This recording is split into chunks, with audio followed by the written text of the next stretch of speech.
Hey, all, today we are going to do a quick lesson today on exponential functions, sort of the basics of writing an exponential function, which has a different form of an equation than we have seen so far this year. We have done y equals mx plus b. We have done y equals ax squared plus bx plus c. And the exponential function, which you can see some graphed right here, they're not lines, straight lines, they're not parabolas, and they have a different form of an equation.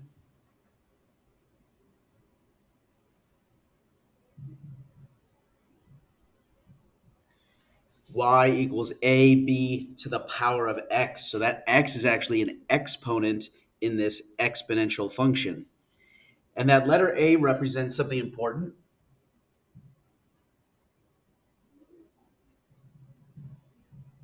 It is our y-intercept. And then B is a factor of growth or decay.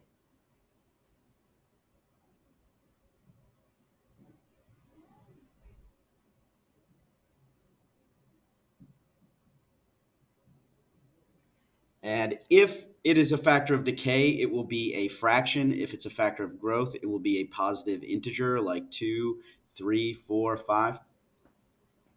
We're looking right now at two graphs that are exponential growth. They go up to the right. So these two are growth uh, graphs.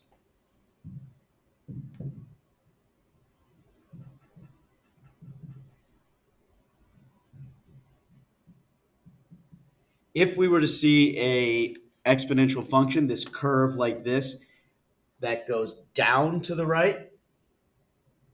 So for instance, if you look at the next two, those are examples of decay. Decay means we're decreasing. These things are decreasing as they go to the right. They represent decay.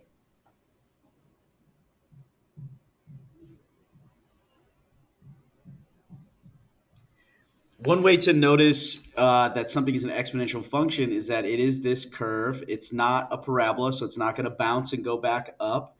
It's not a straight line. And you can see on all of these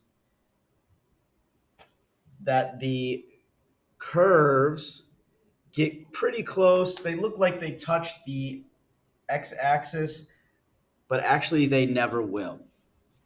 And so if we see something like this, we can recognize that these are exponential functions. At the very least, if it's going up to the right, it's an example of growth. If it's going down to the right, it's an example of decay. And so now we're going to talk about writing these equations just so we get an understanding of how the points create the equation and what they look like. So the one thing that we can find pretty easily is the y-intercept, and that represents the letter A in our function. And I'm going to tell you to write y equals a bx every time so that you get used to looking at that function, that equation in the way that it's written and how it's different from what we're used to.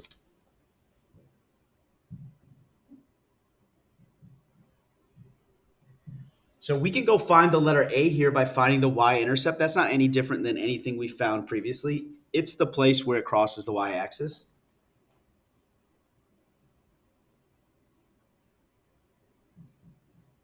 And so in this function, A is equal to 5.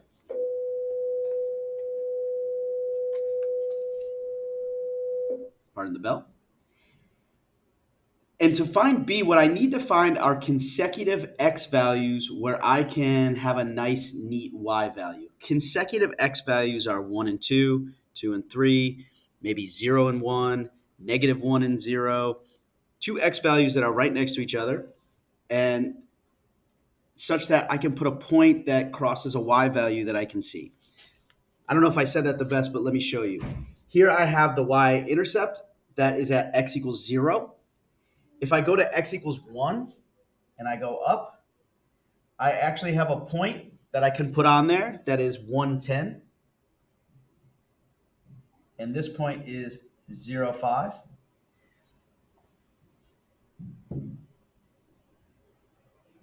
Those two numbers, 0 and 1, represent x values. They are consecutive, 0, 1. They are in the order with which we would count. That makes them consecutive. So I'm going to go and use their y values of those points to calculate b.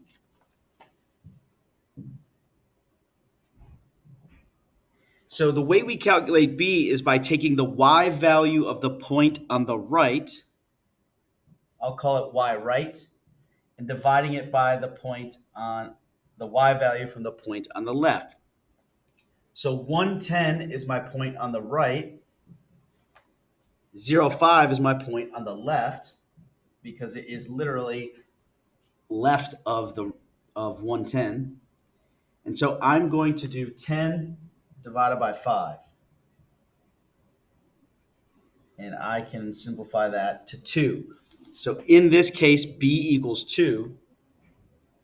And we can write this equation using a and b. A is 5, b is 2, and it will look like this.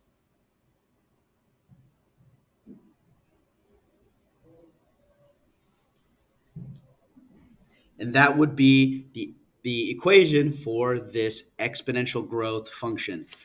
If I graph this in Desmos, 5 times 2 to the x, it will look exactly like what we have pictured here. So anytime I want to write one of these equations, I'm going to write a equals b to the x. I'm going to go find a. It's my intercept. Right there, a equals 4.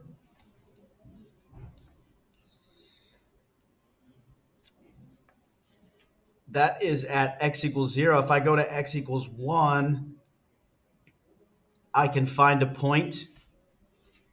Its y value is 8. That point is on the right of my y-intercept, so I can find b by doing my y right over my y left. So this y value of this point is on the right of this y value that is on the left. So I'm going to do 8 over 4, and we get 2 again.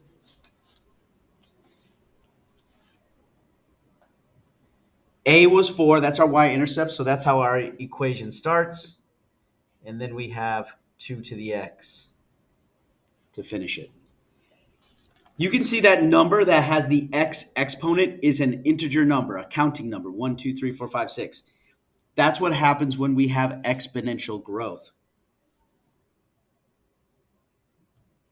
If we have decay, our b value is going to end up being a fraction. So if you're doing one that you see goes down to the right, you know it should be decay. When you're calculating your b value, it should be a fraction. So if you happen to divide out of order, it might not look like a fraction. You know you've made a mistake.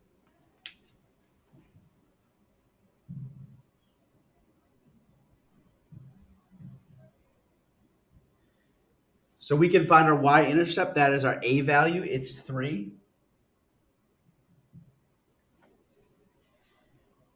We're going to need 2 consecutive points. If I try to find a point this way, it's going to be not in a perfect space where I know how high it went. If I go here, I have a point. So I can use that one. My y-intercept is the point that's actually on the right. This is on the right of that one. And so when I'm finding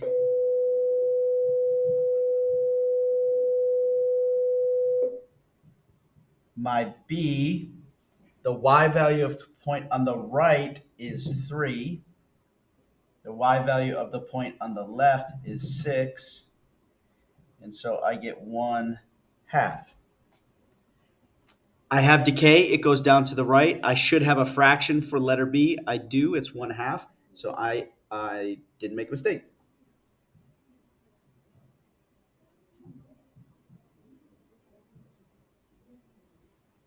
And there's my equation. I'm going to do one more decay problem.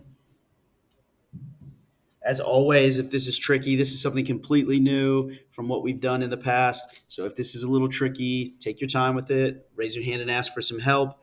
Make sure when you're doing practice, you're checking your answers and you're asking for help the minute you get stuck so that we can try to get you unstuck. Some things that will help you get comfortable with this formula is continually writing it. Continually writing, hey, that's my y-intercept. That's the letter A, and this time it's 5. I need a point that's comes before it or after it. I have that spot there. That y value is 10. So my y-intercept is on the right, so I'm going to use that y value on top when I'm calculating b, because I want the y value on the right to be divided by the y value on the left. So I'm going to put 5 over 10 and get 1/2. If I were to flip that 10 over 5, I would get a growth factor, and this is not a growth graph. This is decay because it goes down to the right. So I have the fraction here. A is 5, B is 1/2. There is my exponential decay function. So again, this is very new.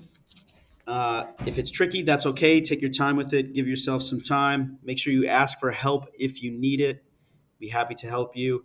Make sure when you're going through doing the practice problems, which you're going to do right when I'm done talking now, you're going to go finish this practice, that you're checking your answers after one or two of them so you know you've done it right. And you're asking for help if you get stuck or you find out you've made a mistake because your answer is different than mine. Take your time. Make sure you do all of these. There's only 6 left for you to do, and good luck.